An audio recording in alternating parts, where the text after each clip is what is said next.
2. The morning walk to school, the return to routine, was somewhat cathartic. He'd managed to keep from passing out after seeing the ice cream man the previous night, but he'd still seen something that wasn't there, that wasn't real. When Carolyn and Alan came home with a bucket of fried chicken and all the fixings, Trey had to put it out of his mind. He listened with interest, catching up on Alan's days at school and Carolyn's story about her pain-in-the-ass client, or the jackass, as she now referred to him. Alan had laughed at that. When the boy started braying like a donkey at dinner, Trey had nearly spat a piece of chicken across the dining room table. Carolyn had been laughing as she told Alan to stop it, all three of them giggling at the dinner table like nothing had happened the last few days. None of them mentioned his time away, and Trey had been glad of it.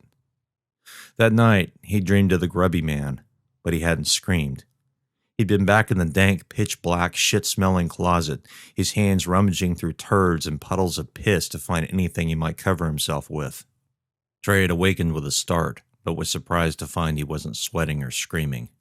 Instead, he felt drained. In the bedroom's darkness, the monotonous sound of the heater broken only by Carolyn's soft snores, Trey flexed his fingers, playing the chromatic scale. The grubby man had let him go. The grubby man had gotten what he wanted, complete submission. Trey wondered what had caused the man to fracture into that beast. Parental? Something later in life than childhood? Trey knew if he saw the man, he'd remember to ask him before he killed him with his bare hands. That could have been Alan, he thought, instead of me. Fast forward all these years, and that son of a bitch could still be out there. Another child trapped in a closet, waddling in its own feces, hungry, terrified, and cowering in the darkness. Another child.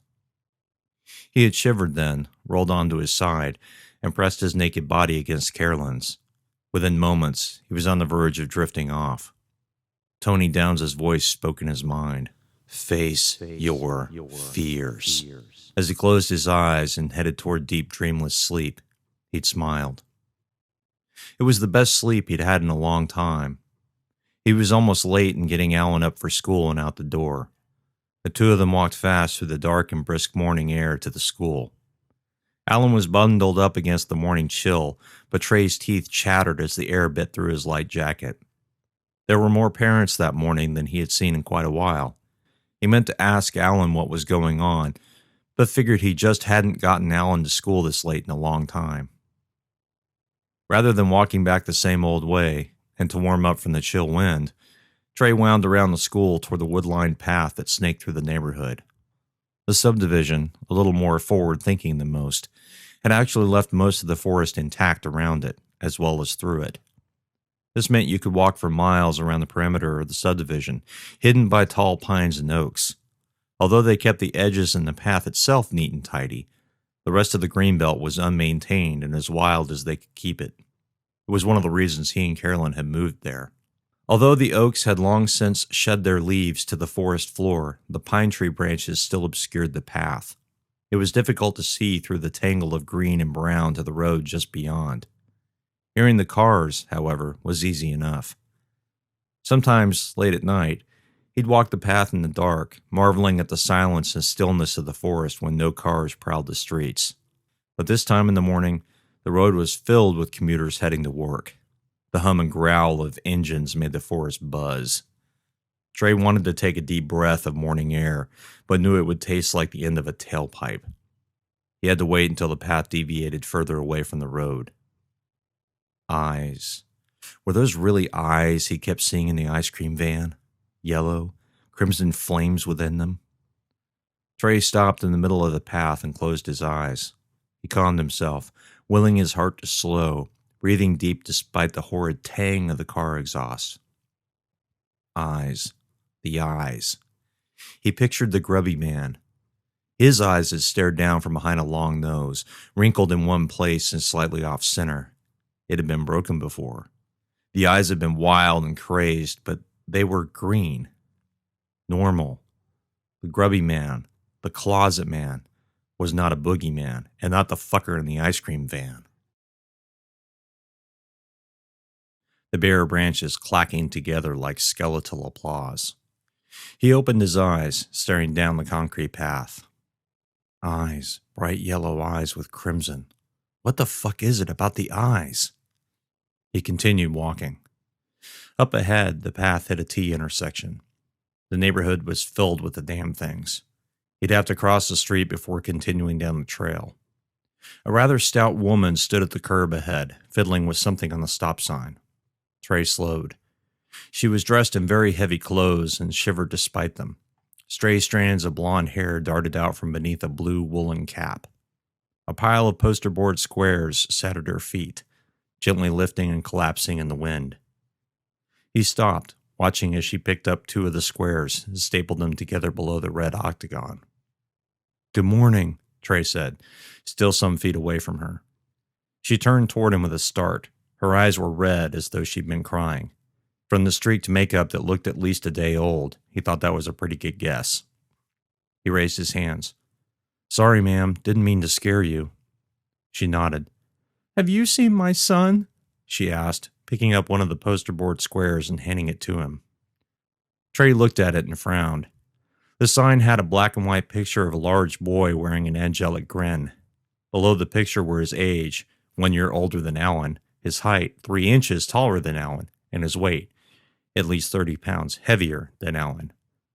Trey stared at the picture. "I think I may have seen him at the school."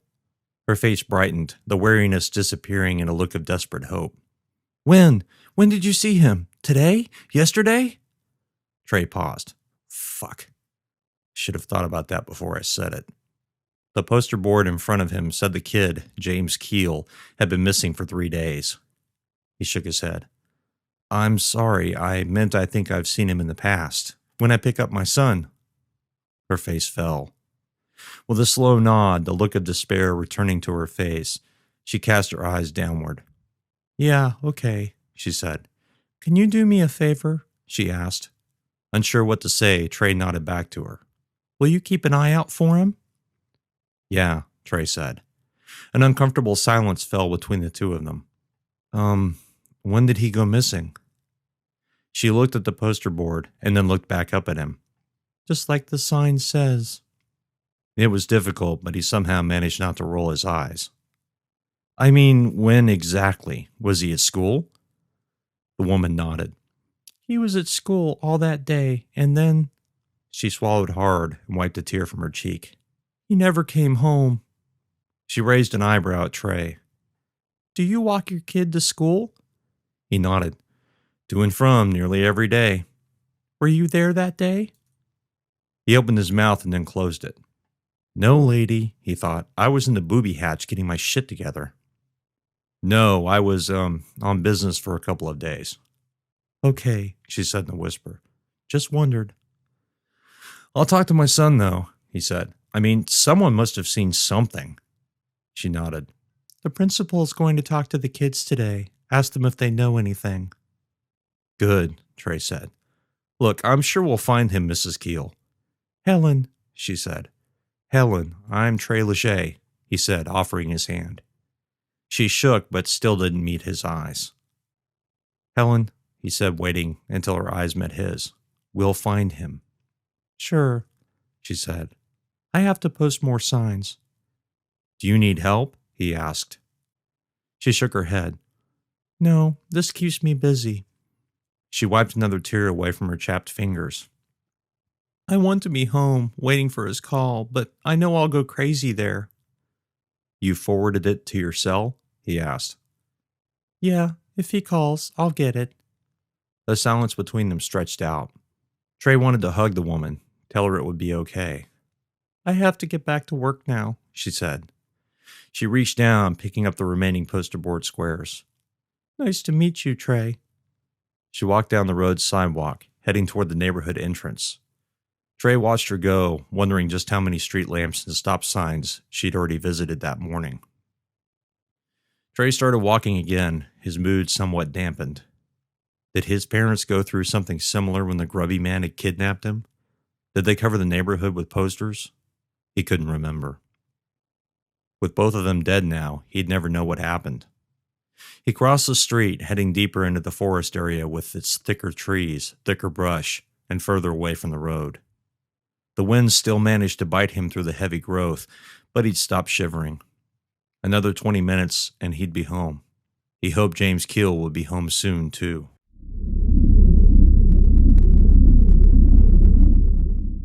Chapter 43. The morning had led to afternoon. According to the thermometer hanging from the pine nearest the house, the temperature was 52 degrees. Trey sighed. The damn thing always lied. It was in the shade all year round, so it never managed to be accurate, at least during daytime. The bright sun had been unfettered all day, free to cast its bright rays upon the world. Remembering just how cold he'd been that morning, Trey bundled himself in a fleece and shrugged himself into his leather jacket. Once he started walking, he was sure it would get too warm. He stretched his back. He'd spent the day in his chair, poring through his email client. Emails, dozens and dozens of them. Responding back to his client regarding a work stoppage was always tricky. Also, the folks in Bangalore were pissed that he hadn't given them answers as to why he dumped their code. It never ended. Another file of code cleaned up, another round of tests that passed. Getting back into the routine was good, but every time he stopped running the code through his head, Helen Keel popped into his mind. James, that baby fat angelic face. Was Helen done posting all those signs in the neighborhood? Had she moved on to other neighborhoods? He walked out the door and into the sunlight. As soon as he started walking down the road and toward the school, he knew he'd been right about dressing too warmly. He sighed to himself, putting one foot in front of the other. A few cars passed him on the road. Stay-at-home moms and dads heading to pick up their kids. He didn't understand why more of them didn't just walk. The school became visible through the trees. Trey looked toward the far end. The ice cream van was already there. The cream-colored van sat silent just beyond the trees, its panel door still closed. In a few minutes, it would open, and the ice cream man would wait for the children to come streaming out of the school. Although on a day like today, Trey had a difficult time imagining anyone buying ice cream. There was always the candy. He walked up through the parking lot. Cars lined the street at the side of the school, crowding the turnabout beneath the awning, engines running. There were no other adults standing at the curb near the playground. Trey frowned. Had he missed something? Or... Trey nodded to himself. As he walked to the school, every stop sign, yield sign, and slow children at play sign had been plastered with the Keel poster. The boogeyman was here now. Everyone was certain of it. Kids would walk in large groups, be forbidden from playing outside without adult supervision. They would be carted everywhere when possible. He turned to look at the ice cream van. He saw nothing behind the tinted driver's side window, but that wasn't surprising. The grubby man would. Trey shook his head. He's not the grubby man, Trey whispered. He's not. The school bell buzzed, the insect sound drowning out the low collective rumble of idling engines. Trey watched the van's side panel rise. The ice cream man locked the hinges into place. As before, the shadowy darkness of the van's interior made the man appear spectral. Not, he told himself, the grubby man. He heard the sound of swinging doors and the sudden cacophony of conversation. And here come the kids, he said aloud. The smile on his face felt awkward. The children weren't running today. They weren't streaming toward the ice cream van the way they did last time he was here. His brow furrowed. Through the crowd of children, he spied Alan. While the rest of the kids walked fast, either toward the parking lot to meet their parents or toward the playground, Alan walked with a slow, deliberate pace. Trey smiled. His son looked less than happy, but at least he was there, safe and sound. Hey, kiddo, Trey said as Alan approached. How was your day? Alan's lips curved up just the slightest bit.